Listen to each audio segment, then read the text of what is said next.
Hi. Hey, thanks for joining me. My name's Jane Johnson, and I am happy to share with you today, as always. I want to share today about this concept here of change, which can lead to chaos and disorder.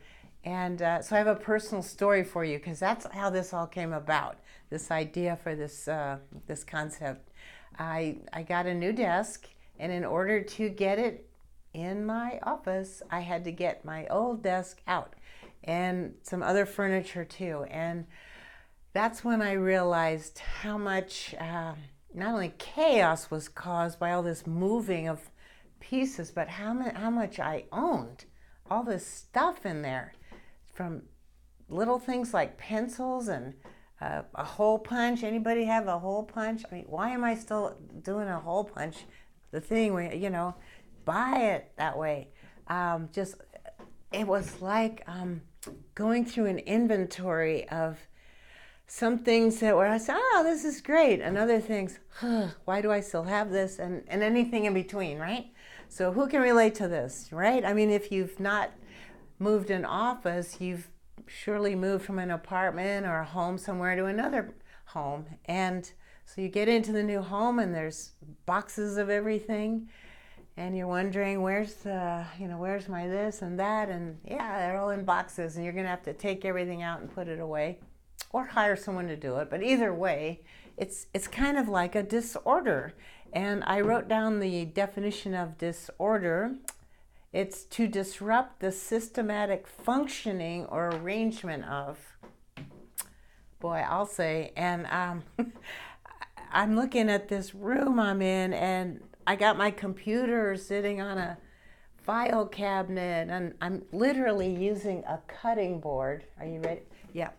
It was quite clever, really. I pulled out the file drawer and set a kitchen cutting board there, and then I put my keyboard on there.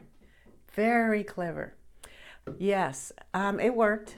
But my point is, everything was out of place. And it's a disorder or a chaos of sorts. And it's temporary because you're going to put everything back, or whatever it is you want to keep. You're going to put everything back, and everything's going to be in order again at some point. But that transition period is can be rough on some people. And some people avoid change just for the sake of avoiding that temporary disorder.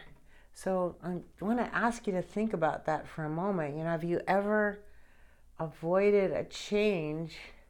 I can think of another one for me that's personal. I avoid changing phones because if I get a new phone, I got to figure out how to work it. And even though it's pretty much like the other one, it's got some new things. And same thing with upgrades, right? You upgrade or update your system, your software, and now you got to figure something out. Minor thing. But it's a good example. People have relationships, they stay in those because it's scary to change and have all that disruption in their lives. A job, stay at the same one, do the same thing. It's easier. And it also keeps you kind of small, right? Because you never grow, you never get pushed. It's just the same comfort zone. So, this idea started with a desk, but I just saw it mushroom into applying to many, many things, all of life. And so the idea is, this is a big subject to me. So I just wanted to address a small part of it, which has to do with physical objects, really just moving certain things from one room to another. And I had files all over my kitchen table and everything else. It was temporary chaos. And it's okay because the outcome on the other side of the process is something wonderful. And I ask you then, can you think about some things that you've avoided changing because it was intimidating, or some things you did change even though it was intimidating, even though it took some courage or some guts, you still did it. Think about those and think about how it was so worth it and how you grew from that and the rewards of that. So even though change might lead to chaos or disorder sometimes, on the other side of it is growth and expansion.